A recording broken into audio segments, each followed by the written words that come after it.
Okay, today I have a patient with a descending colonostomy. It is standing procedure in our hospital to change ostomies once a week. It has been a week since the ostomy was last changed, so I'm going to go ahead and change that. There are no known allergies for Susie Q Sick Girl, and I'm going to be using standard precautions for this procedure. I'm going to go ahead and gather my equipment.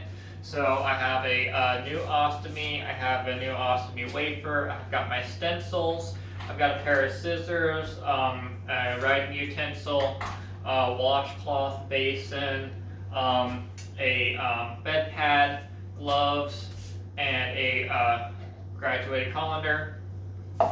I am going to go ahead and wash my hands. Hello, my name is Matthew. I'm going to be your HACC student nurse today. Could you please tell me your name and date of birth? They tell me their name is Susie Q Sick Girl, give me their date of birth, which I double check on their wristband. Alright Susie, today I'm going to be changing your ostomy. It's been a week and we're going to go ahead and get it changed and cleaned up here.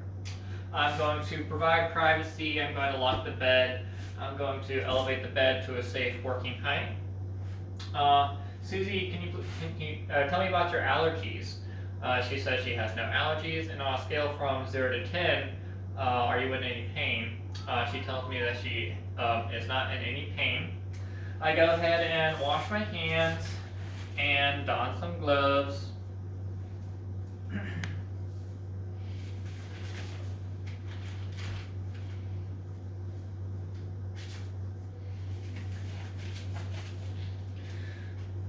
Alright, I expose only the area of the patient that needs to be exposed, maintaining dignity.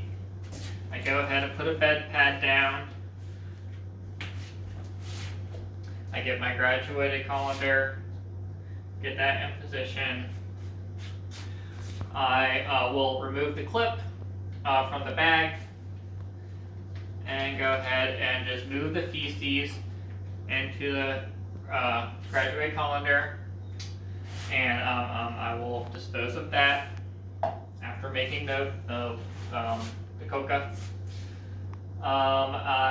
And if I were to just be removing the feces and cleaning the bag, I would then take a washcloth and wipe around the inside of the bag lip, dispose of that, and then reclip the bag. I am going to be changing out the ostomy, so I'm going to go ahead and pop that off, dispose of that, and then I'm going to gently remove the wafer. I unstick the wafer, dispose of that. I'm going to have my washcloth and just some warm water, no soap, and I'm going to be cleaning the surrounding skin. Make sure I'm cleaning the stoma. And I'm going to go ahead and dispose of the washcloth. At this point, I would go ahead and remove my gloves, wash my hands, go ahead and don some new gloves. And then I would take my stencil. I would find the appropriate size. Now I've made note of the stoma.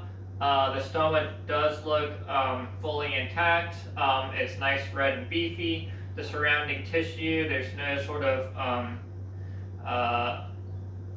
there's no skin integrity issues with the surrounding tissue. No signs of irritation. So then I find the correct size on the stencil. I want about 1/8 of an inch to 1/4 of an inch room around the stoma to allow for dilation during function. I find the correct size on the stencil. I put that down on the back of my wafer, and I go ahead and draw that on the center of the wafer, and I cut that out from the hole in the center.